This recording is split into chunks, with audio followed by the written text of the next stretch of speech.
الحمد لله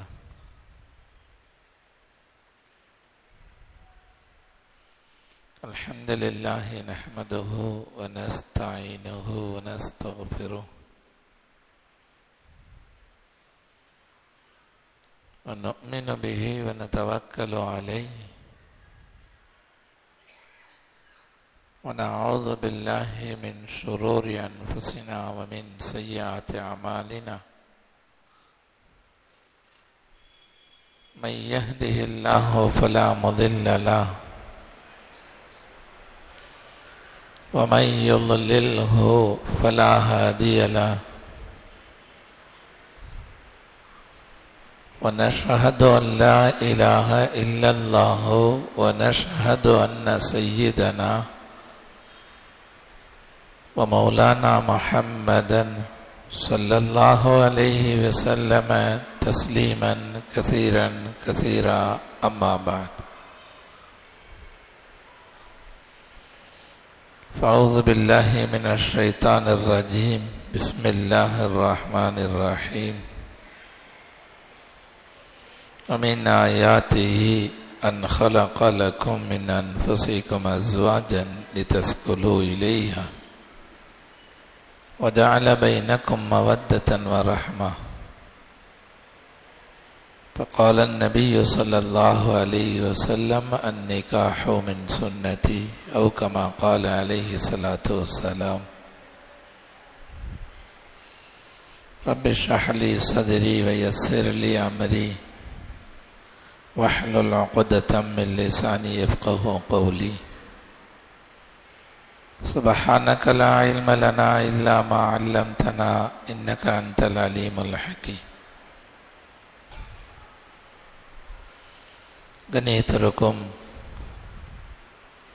மரியாதைக்கும் உரித்தான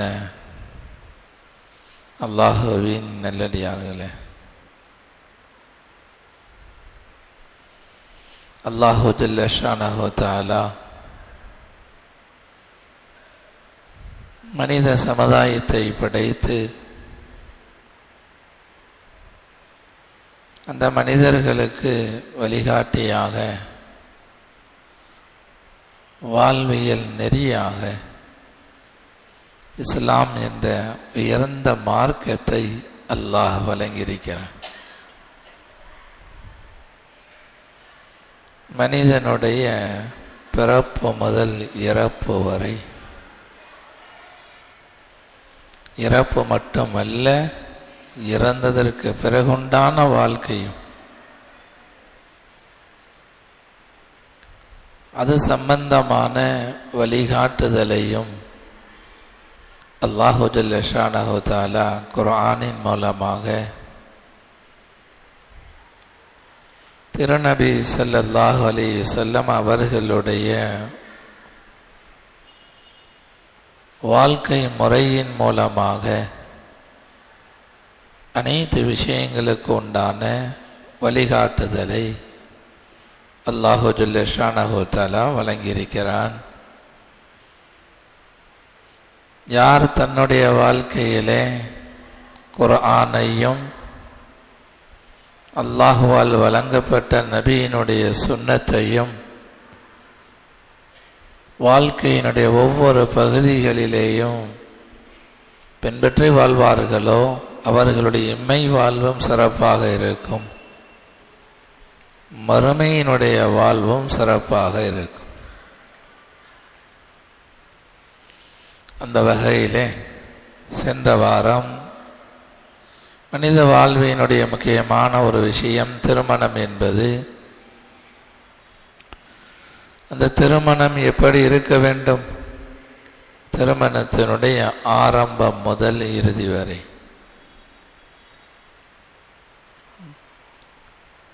மணமக்களுக்கு உண்டான மணமகனுடைய தேர்வில் ஆரம்பித்து கடைசி வரைக்கும் எல்லா விஷயங்களிலேயும் அல்லாஹுடைய ரசூலுடைய வழிகாட்டுதல் உண்டு. அதிலே சொல்லப்பட்ட ஒரு விஷயம், நம்முடைய குடும்பத்து மணமகனுக்கோ அல்லது மணமகளுக்கோ துணையை தேர்வு செய்வதாக இருந்தால் நாம் வைக்க வேண்டிய அளவுகோல் அது தீனாக இருக்க வேண்டும். காசு இருக்கிறதா, பணம் இருக்கிறதா, வகையரா நல்ல வகையராவா, இதைத்தான் முதன்மையாக நாம் பார்க்கிறோம். இதை பார்த்து நீங்கள் திருமண வாழ்க்கையிலே வெற்றி அடைய முடியாது. மார்க்கமுள்ளவர்களாக மணமகனுடைய பெற்றோர்கள் இருக்கிறார்களா, மணமகன் மார்க்கமுள்ளவனாக இருக்கிறானா, மணமகளுடைய பெற்றோர்கள் மார்க்கமுள்ளவர்களாக இருக்கிறார்களா, மணமகள் மார்க்கமுள்ளவளாக இருக்கிறாளா, இதையெல்லாம் பார்த்து நீங்கள் திருமண ஜோடியினுடைய பொருத்தத்தை நீங்கள் தேர்வு செய்வீர்கள் என்றால் நிச்சயமாக அந்த வாழ்க்கை சிறப்பாக இருக்கும். அது ஒன்றுதான் அளவுகோல். தீனும் இருக்கிறது, செல்வமும் இருக்கிறது, மார்க்கம் அனுமதிக்கிறது. வெறுமனே பொருளாதாரத்தை பார்த்து நிக்காஹ் செய்கிறோம், பிரச்சனையில் போய்தான் முடியும். இந்த நிக்காஹுடைய வாழ்க்கை வெற்றி அடையாது. வெறுமனே வமிசம் உயர்ந்த வமிசம் என்பதாக பார்க்கிறோம், தீன் இல்லை என்றாலும் பரவாயில்லை. நிறைய நபர்கள் அப்படித்தான். தீன் இருக்கிறது, வமிசமும் சிறந்த வமிசமாக இருக்கிறது, வரவேற்க வேண்டிய விஷயம். அது வெறும் பெண் அழகாக இருக்கிறாள், அழகை மட்டும் பார்த்து நிக்காக முடித்தால் நிக்காகிற்கு பிறகு அந்த மணமகன் படக்கூடிய அவதை சிரமம் சொல்ல முடியாது. அழகும் இருக்கிறது, தீனும் இருக்கிறது, இரண்டும் இருந்தால் அல்லாஹுடைய கிருபையினால் அல்ஹம்துலில்லாஹ். தீனோடு சேர்ந்து செல்வமும் வருகிறது, தீனோடு சேர்ந்து நல்ல வகையரா, தீனோடு சேர்ந்து அழகும் இருக்கிறது. வரவேற்க வேண்டிய ஒரு பொருத்தம் அது. தீனை விட்டு விட்டு அழகை மட்டும் பார்ப்பது, தீனை விட்டு விட்டு வம்சத்தை மட்டும் பார்ப்பது, தீனை விட்டு விட்டு செல்வத்தை மட்டும் பார்ப்பது, இது தேர்வுக்கான அளவுகோல் அல்ல என்பதாக தீனுல் இஸ்லாம் சொல்லி தருகிறது, மார்க்கம் சொல்லி தருகிறது. அன்றைய காலங்களிலே பெரியவர்கள் அப்படித்தான் நிக்காஹ் முடித்தார்கள். ஒரு பெரிய வாலிபர் ஒருவர் அன்றைய காலத்திலே அவருக்கு நிக்காஹ் நடந்த ஒரு நிகழ்வு கிதாபிலே பதிவு செய்கிறார்கள். ஒரு வாலிபர் மதிய நேரம் சரியான பசி, ஆற்று ஓரமாக நடந்து போகிறார். கடுமையான பசி, ஆற்றுடைய தண்ணீரை குடிக்கிறார். பசி அடங்கவில்லை. உண்பதற்கு ஏதாவது கிடைக்குமா என்பதாக பார்க்கும் பொழுது ஆற்று தண்ணீரிலே ஒரு பழம் ஒன்று மிதந்து வருகிறது. அந்த பழத்தை எடுத்து சாப்பிட்டு விடுகிறார். பசி அடங்கி விடுகிறது. அதற்கு பிறகு யோசிக்கிறார், இந்த பழம் எங்கிருந்து வந்தது, யாருக்கு சொந்தமான பழம் இது, அனுமதி இல்லாமல் சாப்பிட்டு விட்டோம். இந்த பழத்துக்கு சொந்தக்காரரிடத்தில் அனுமதி வாங்க வேண்டும். பழம் எந்த பகுதியில் இருந்து வந்தது, தண்ணீருடைய ஓட்டத்தை பார்க்கிறார், இந்த பகுதியில் இருந்தான் வந்திருக்கிறது. நீர் ஓட்டத்தின் பக்கமாக செல்கிறார். அங்கு ஒரு தோட்டம் இருக்கிறது. புரிந்து கொண்டார், இந்த தோட்டத்தினுடைய பழம்தான் இது. தோட்டக்காரரிடத்திலே மன்னிப்பு கேட்கலாம். தோட்டத்தினுடைய உரிமையாளரிடத்திலே சென்று விவரத்தை சொன்னார். கடுமையான பசி, பழம் வந்தது, மிதந்து வந்தது, சாப்பிட்டு விட்டேன், நீங்கள் அனுமதி கொடுங்கள், எனக்கு இது ஹலால் என்பதாக. அந்த தோட்டத்துக்காரர் சொன்னார், நான் அனுமதிக்க முடியாது,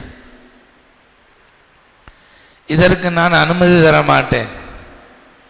எனக்கு ஒரு பெண் இருக்கிறாள், மகள் இருக்கிறாள், பார்வை இல்லாதவள், வாய் பேசாத ஊமை, காது கேட்காதவள். அந்த பெண்ணை நீ நிக்காஹ் முடித்துக் கொள்வதாக இருந்தால் உனக்கு நான் இந்த பழத்தை சாப்பிட அனுமதி தருகிறேன், ஹலாலாக ஆக்கி தருகிறேன். ஒரே ஒரு பழம், பசியினுடைய தாக்கத்தால் சாப்பிட்டு விட்டார். வேறு வழி இல்லை. நீங்கள் என்ன தண்டனை கொடுத்தாலும் சரி, நீங்கள் என்ன சொன்னாலும் சரி, இந்த பலம் ஹலால் ஆக வேண்டும். நான் உண்ட பலம் ஹலால் ஆக வேண்டும். அதற்காக உங்களுடைய மகள் எவ்வளவு குறை உள்ளவராக இருந்தாலும் சரி, நான் நிக்காஹ் செய்து கொள்கிறேன் என்பதாக திருமணமும் செய்து கொள்கிறார். முதல் இரவிலே அந்த மணப்பெண்ணை பார்க்கும் பொழுது அவ்வளவு அழகான பெண்ணாக தெரிகிறார்.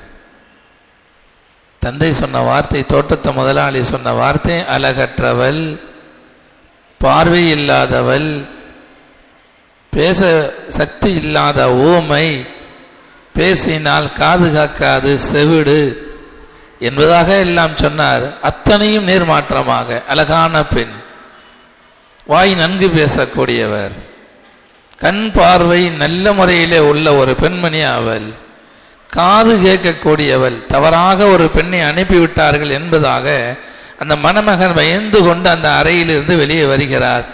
வெளியே தந்தை நின்று கொண்டிருந்தார்.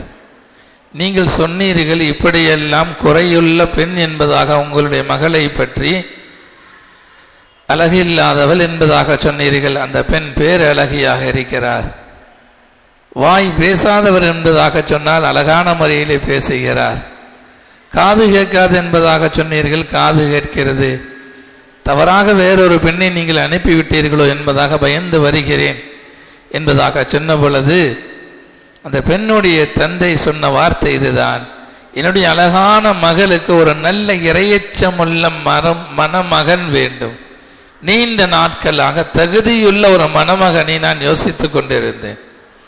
ஒரு பழத்திற்காக வேண்டி என்னை தேடி வந்து பசியிலே சாப்பிட்ட ஒரு பழத்திற்காக வேண்டி மன்னிப்பு கேட்க வந்திருக்கிறீர்கள் என்று சொன்னால், இரையச்சமுள்ள ஒரு வாலிபராகத்தான் இருக்கும்.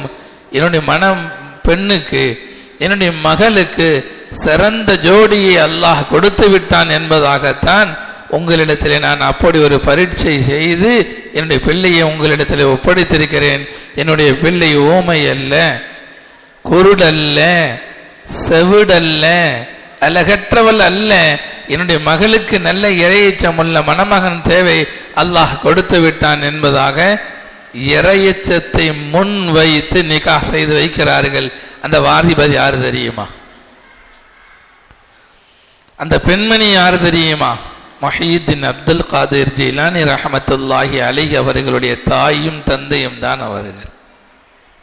முஹையீத்தீன் அப்துல் காதிர் ஜீலானி ரஹ்மத்துல்லாஹி அலைஹி அவர்களுடைய தாயும் தந்தையும் தான் அவர்கள். இறையச்சமுள்ள தாய்க்கும் தந்தைக்கும் பிறந்த ஒரு மகன்தான் இறைநேசர்களுடைய தலைமை பீடமாக வருங்காலத்திலே உருவாகுகிறார் என்று சொன்னால், மணமகன் இறையச்சமுள்ளவனாக இருக்க வேண்டும், மணமகளும் இறையச்சமுள்ளவர்களாக இருந்தால் திருமண வாழ்க்கை சிறப்பாக இருக்கும், பிறக்கக்கூடிய சந்ததி சாலிகானதாக இருக்கும், இறையச்சமுள்ளதாக இருக்கும், வலிமார்கள் உருவாகக்கூடிய ஒரு இடமாக அந்த தம்பதிகள் இருப்பார்கள். மார்க்கம் சொல்வது இதுதான், மார்க்கமுள்ளவர்களை கொண்டு நீங்கள் வெற்றி அடைந்து கொள்ளுங்கள். எது இருக்கிறதோ இல்லையோ தக்குவா இருந்தால் உங்களுடைய பிள்ளையை கொடுங்கள். எது இருக்கிறதோ இல்லையோ தீன் இருக்கிறது, இல்ம் இருக்கிறது, தக்குவா இருக்கிறது, உங்களுடைய மணமகனுக்கு அந்த பெண்ணை தேர்வு செய்யுங்கள். நிச்சயமாக அந்த வாழ்க்கை வெற்றி அடையும். இரண்டாவதாக மார்க்கம் சொல்லக்கூடிய நிக்காஹுடைய விஷயத்திலே மார்க்கம் சொல்லக்கூடிய ஒரு மிகப்பெரிய வலியுறுத்தல் என்ன தெரியுமா? மணமகனாக இருந்தாலும் சரி, மணமகளாக இருந்தாலும் சரி, இருக்கக்கூடிய குறையை மறைக்காதீர்கள். மணமகனிடத்தில் என்ன குறை இருக்கிறதோ பகிரங்கமாக சொல்லுங்கள். இல்லை பெண் கிடைக்காது பொய் சொல்லி நிக்காஹ் செய்து வைக்காதீர்கள். மணமகளிடத்தில் என்ன குறை இருக்குமோ சொல்லுங்கள். மறைத்து திருமணம் முடிக்காதீர்கள். தலாக்கில போய் தான் முடியும். இன்று குறைகளை நீங்கள் மறைத்து நிக்காஹ் செய்து வைத்தால் நாளை அது தவாக்கில் தான் முடியும், அல்லது மனக்கசப்போடு தான் தம்பதிகள் மௌத்து வரைக்கும் வாழ்வார்கள். பெருமானார் ஸல்லல்லாஹு அலைஹி வஸல்லம் அவர்கள் உலகத்தில் எந்த பொருளையும் குறை சொன்னது கிடையாது. உண்ணக்கூடிய உணவை கூட நபிகள் நாயகம் ஸல்லல்லாஹு அலைஹி வஸல்லம் அவர்கள் குறித்து வருகிறது, மஆப ரசூலுல்லாஹி ஸல்லல்லாஹு அலைஹி வஸல்லம் துஆமன் கத்து. நபி ஸல்லல்லாஹு அலைஹி வஸல்லம் அவர்கள் எந்த உணவையும் ஒரு தடவை கூட குறை சொன்னது கிடையாது. விரும்பினால் சாப்பிடுவார்கள், விரும்பவில்லை என்றால் உண்ணாமல் விட்டு விடுவார்கள். இதுதான் நபியினுடைய மேன்மையான உயர்ந்த பண்பு. பிடித்தான் சாப்பிடுவார்கள், பிடிக்கவில்லை என்று சொன்னால் சாப்பிடாமல் ஒதுங்கி விடுவார்கள். அப்படிப்பட்ட பெருமானார் ஸல்லல்லாஹு அலைஹி வஸல்லம் அவர்களிடத்தில் ஒரு பெண்மணி வருகிறார்கள், யா ரசூலல்லாஹ், நான் இத்தாவிலே இருக்கிறேன். தூது அனுப்புகிறார்கள், வந்து கேட்கிறார்கள், என்னை 2 ஆண்கள் நிகா செய்ய விருப்பப்படுகிறார்கள். ஒரு சஹாபியினுடைய ஒரு ஆணினுடைய பெயர் சொன்னார்கள், முஆவியா என்பவர் என்னை பெண் கேட்கிறார். 2வது அபுல் ஜகம் என்பவர் பெண் கேட்கிறார். 2 பேர்த்திலே யாரை நிகா செய்யட்டும் யா ரசூலல்லாஹ்? நன்கு விளங்கிக் கொள்ளுங்கள் பெருமக்களே, குடும்பத்து பெரியவர்கள் குறைகளை மறைத்து நிகா செய்து வைக்காதீர்கள். அது மாற்று மதத்தினுடைய ஒரு பழமொழி. 1000 சொல்லியாவது பொய் சொல்லியாவது ஒரு திருமணத்தை நடத்துங்கள் என்பது இஸ்லாத்தினுடைய வழிமுறை அல்ல. பொய்யர்களுடைய ஒரு பழமொழி அது. 1000 பொய் சொல்லியாவது ஒரு நிகாவை நடத்துங்கள் என்பது நம்முடைய வழிமுறை அல்ல, இஸ்லாத்துடைய பண்பாடு அல்ல. பெருமானார் ஸல்லல்லாஹு அலைஹி வஸல்லம் அவர்களிடத்தில் 2 சஹாபாக்களுடைய பெயர் சொல்லப்படுகிறது. முஆவியாவும் பெண் கேட்கிறார், அபுல் ஜகமும் பெண் கேட்கிறார்.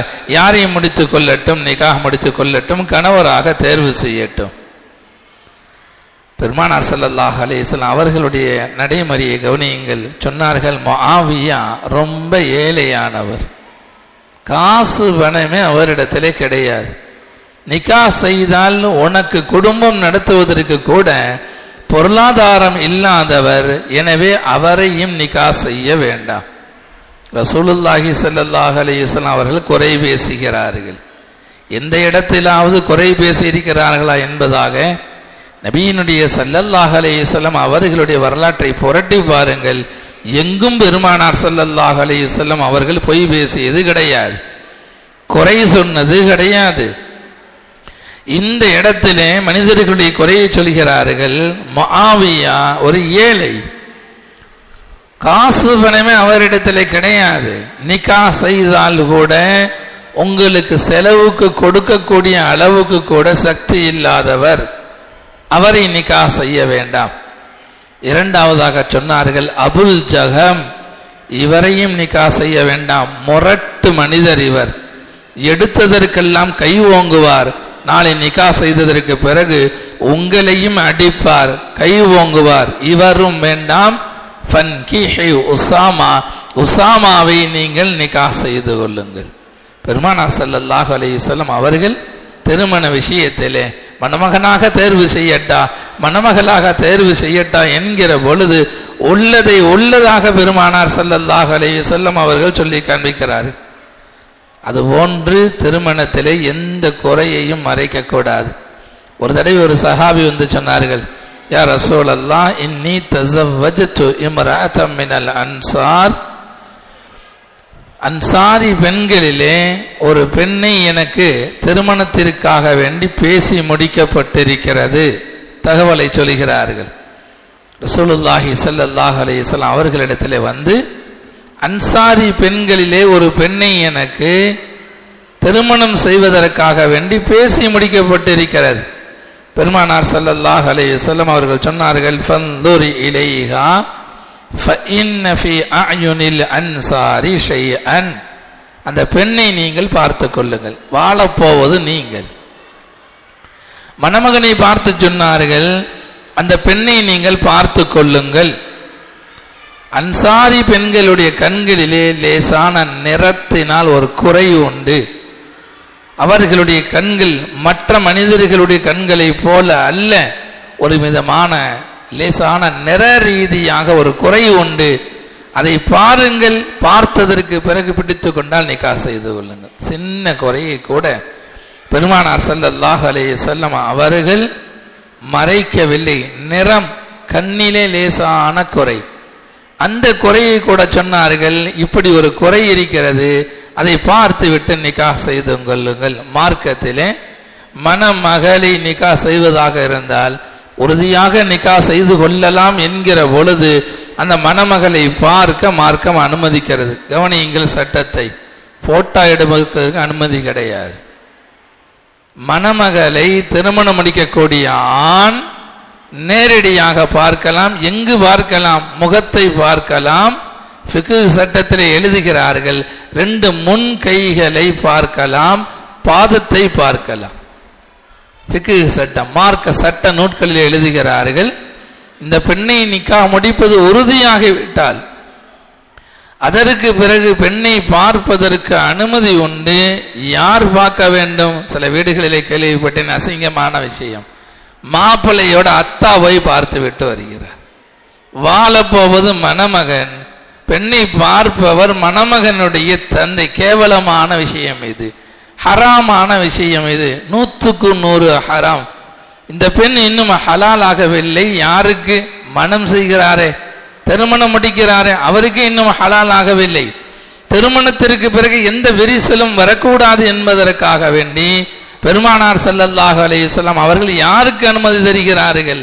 திருமணம் முடிக்க போகிற மணமகனுக்கு அனுமதி தருகிறார்கள். பார்த்துக்கொள், பார்ப்பதற்கு அனுமதி, போட்டோ எடுப்பதற்கு அனுமதி கிடையாது. பேசி வைத்ததற்கு பிறகு யாரோடு பேசி வைக்கப்பட்டிருக்கிறதோ அவளோடு பேசுவதற்கு, செல்போனிலே பேச அனுமதி கிடையாது. வீடியோ காலிலே பேசுவதற்கு அனுமதி கிடையாது. இதையெல்லாம் உங்களுடைய குடும்பத்து பெண்ணும் பையனும் செய்வான் என்று சொன்னால் திருமணத்தில் வாழ்க்கையில என்ன பரக்கத்து கிடைக்குமோ அது கிடைக்காது. பெருமக்களே, பல்லாண்டு வாழ வேண்டிய மணமக்கள் நிச்சயமாக வாழ மாட்டார்கள். திருமணத்திற்கு முன்பதாகவே மணமகளோடு இவன் பார்வையில் ஈடுபடுகிறான். பேசுவதற்கு அனுமதி கிடையாது. அந்நிய பெண்ணு தான்.